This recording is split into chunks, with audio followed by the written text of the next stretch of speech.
Doctor Anil Muhammad എന്ന വ്യക്തി ഒരു വീഡിയോയിലൂടെ ചോദിക്കുന്നു, വെള്ളാപ്പള്ളി നടേശൻ മതസ്പർദ്ധ വളർത്തുന്ന തരത്തിലുള്ള പ്രസ്താവനകൾ ഇറക്കുന്നു. ഒരു രാഷ്ട്രീയക്കാരനും അതിനെ വിമർശിക്കുന്നില്ല, ചോദ്യം ചെയ്യുന്നില്ല. വെള്ളാപ്പള്ളി നടേശൻ സാറാണ്. സാറിൻ്റെ പ്രസ്താവന വന്നു.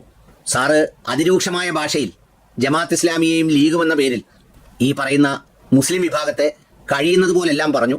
ചാനലിൻ്റെ റിപ്പോർട്ടറെ തീവ്രവാദി എന്ന് വിളിച്ച് ഇങ്ങനെ കടിച്ച് മൈക്കെടുത്ത് അങ്ങോട്ട് കുത്തി എറിഞ്ഞു. ഈ സംഭവം എല്ലാം നടന്നു. ഇതിനെ CPIM സംസ്ഥാന സെക്രട്ടേറിയറ്റ് അപലപിച്ചപ്പോൾ വിശദമായൊരു പോസ്റ്റാണ് ഇറങ്ങിയത്. അതിൽ ഒരു വാചകം പോലും ഈ പേര് വരാതിരിക്കാൻ അവർ വളരെ ശ്രദ്ധാപൂർവം ശ്രമിച്ചു. തന്ത്രി കണ്ഠരര് രാജീവരര് അദ്ദേഹത്തിനെ അറസ്റ്റ് ചെയ്തു. അദ്ദേഹത്തിനെ അറസ്റ്റ് ചെയ്തതോടുകൂടി സാധാരണ ഈ കണ്ഠരര് രാജീവരരുടെ നേരെ കടന്നാക്രമണം നടക്കേണ്ടതാണ് എല്ലാ രാഷ്ട്രീയക്കാരും. പക്ഷേ നമ്മുടെ സജി ചെറിയ സാറിനെ പോലെയുള്ളവർ, മറ്റുള്ളവരെല്ലാം തെറ്റ് ചെയ്തവർ ശിക്ഷിക്കപ്പെടും. അതാരായാലും ശിക്ഷിക്കപ്പെടണം, കോടതിയല്ലേ നോക്കുന്നത്, അതിൽ ഞാനെന്ത് പറയാനാണ് എന്നൊക്കെ പറഞ്ഞാണ് അവരുടെ നിലപാട്. ഒരു സമുദായത്തെ, ആ സമുദായത്തിനുള്ളിലെ ഒരു സമുദായ സംഘടനയെ, ജമാഅത്ത് ഇസ്ലാമിയെ പേര് പറഞ്ഞ് ആക്രമിക്കാൻ പറയാൻ CPIMന് വല്ല മടിയുണ്ടോ? BJPക്ക് വല്ല മടിയുണ്ടോ? ഇവിടെ കണ്ഠരരു രാജീവരു സ്വർണ്ണക്കൊള്ള നടത്തി, അതും അയ്യപ്പ ക്ഷേത്രത്തിലെ. അതിനെതിരെ അദ്ദേഹത്തെ വിമർശിക്കുന്നില്ലെന്ന് മാത്രമല്ല, അദ്ദേഹത്തെ അറസ്റ്റ് ചെയ്തതിൽ പ്രതിഷേധിക്കുക വരെ ചെയ്യുന്നു ഇവിടുത്തെ രാഷ്ട്രീയ പാർട്ടികൾ. എറണാകുളത്തെ മിനി എന്ന മേയർ തന്നെ കാത്തലിക് സഭയുടെ റെക്കമെൻഡേഷൻ്റെ പുറത്ത്, അല്ലെങ്കിൽ സമ്മർദ്ദത്തിൻ്റെ പുറത്താണ് മേയറാക്കിയത് എന്ന് പറഞ്ഞ് അതിനെയും ആരും വിമർശിക്കുന്നില്ല. പക്ഷെ ജമാഅത്തെ ഇസ്ലാമിയെ മാത്രം വിമർശിക്കുന്നു. ജമാഅത്തെ ഇസ്ലാമി എന്ന് പറയുന്നത് ഒരു മതസംഘടനയല്ലേ എന്നുള്ളതാണ് അദ്ദേഹത്തിൻ്റെ ചോദ്യം. പക്ഷെ എനിക്ക് അദ്ദേഹത്തിനോട് പറയാനുള്ളത്, ജമാഅത്തെ ഇസ്ലാമി എന്ന് പറയുന്ന ഒരു പ്രസ്ഥാനം 1941 മൗദൂദി സ്ഥാപിച്ച ഒന്നാണ്. അതായത് ഇസ്ലാമിക രാഷ്ട്രങ്ങൾ സ്ഥാപിക്കുക എന്നുള്ള ലക്ഷ്യത്തോടു കൂടിയാണ് ഒരു അതിതീവ്ര സംഘടന. അത് 2014 മുതൽ 2019 വരെയുള്ളൊരു കാലഘട്ടത്തിൽ നിരവധി സമൂഹങ്ങളെ അവർ കൊന്നു തള്ളിയതിൻ്റെ ചരിത്രം നമ്മുടെ മുൻപിലുണ്ട്. ഇപ്പോഴിതാ ലേറ്റസ്റ്റായിട്ട് നമുക്ക് കാണാൻ സാധിക്കുന്നു, നൈജീരിയയിൽ 10,000-കണക്കിന് ആൾക്കാരെ കൊന്നു തള്ളുന്നു.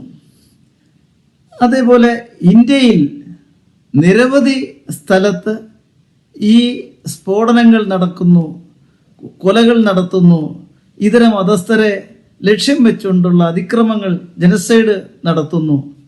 ബംഗ്ലാദേശിൽ ഹിന്ദുക്കളുടെ പുറത്ത് ആക്രമണം അഴിച്ചുവിടുന്നു. പാകിസ്ഥാനിൽ പിന്നെ ഹിന്ദുക്കളും ക്രിസ്ത്യൻസും ഒന്നും അധികം ഇല്ലാത്തത് കൊണ്ട് അവരെ ആക്രമിക്കാൻ അവസരമില്ല എന്നുള്ളതേ ഉള്ളൂ.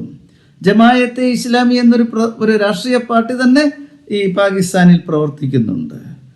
അപ്പോൾ നമുക്കറിയാം ഇന്ത്യയിൽ ഈയിടെയും നടത്തിയിട്ടുള്ള ചില ക്രൂരകൃത്യങ്ങൾ, അതൊക്കെ ആസൂത്രണം ചെയ്തതാണ് എന്ന്.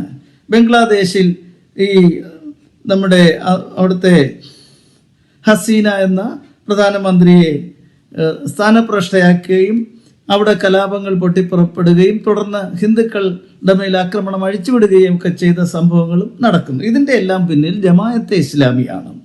അപ്പോൾ ഇവിടുത്തെ വെള്ളാപ്പള്ളി ഒരു ഈഴവ സമുദായത്തിൻ്റെ ഒരാൾ മറ്റ് മതങ്ങളെക്കുറിച്ച് എന്തെങ്കിലും പറഞ്ഞു എന്ന് വിചാരിച്ചോ?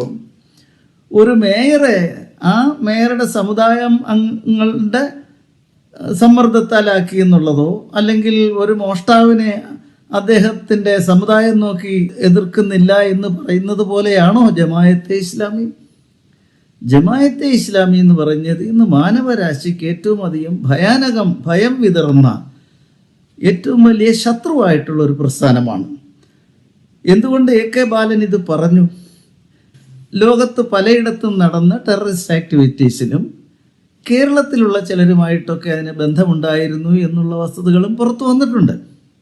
അപ്പോൾ ജമാഅത്തെ ഇസ്ലാമി പോലുള്ള ഒരു തനി തീവ്ര സംഘടന ഇവിടെ ആഭ്യന്തരം കൈയാളുന്ന ഒരു സ്ഥിതി വന്നാൽ അത് നമ്മുടെ ഒരു സാമൂഹ്യ ജീവിതത്തിൽ വളരെയേറെ വിള്ളലുകൾ ഉണ്ടാക്കുകയും ഇവിടെ തീവ്രവാദ പ്രവർത്തനങ്ങൾ കൂടുതൽ ശക്തി പിടിക്കാനും അതുപോലെ മറ്റ് സ്ഥലങ്ങളിൽ നടത്തുന്ന തീവ്രവാദ പ്രവർത്തനങ്ങൾക്ക് ശക്തി പകരാനും കേരളം ഭാഗവാക്കാകും എന്നൊരു ഭയം അദ്ദേഹം പ്രദർശിപ്പിച്ചു.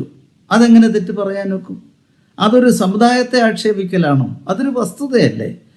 ഈ മുസ്ലിം സമുദായത്തിലുള്ള തന്നെ ഭൂരിപക്ഷ വിഭാഗവും അതിനെ എതിർക്കുന്നവരല്ലേ?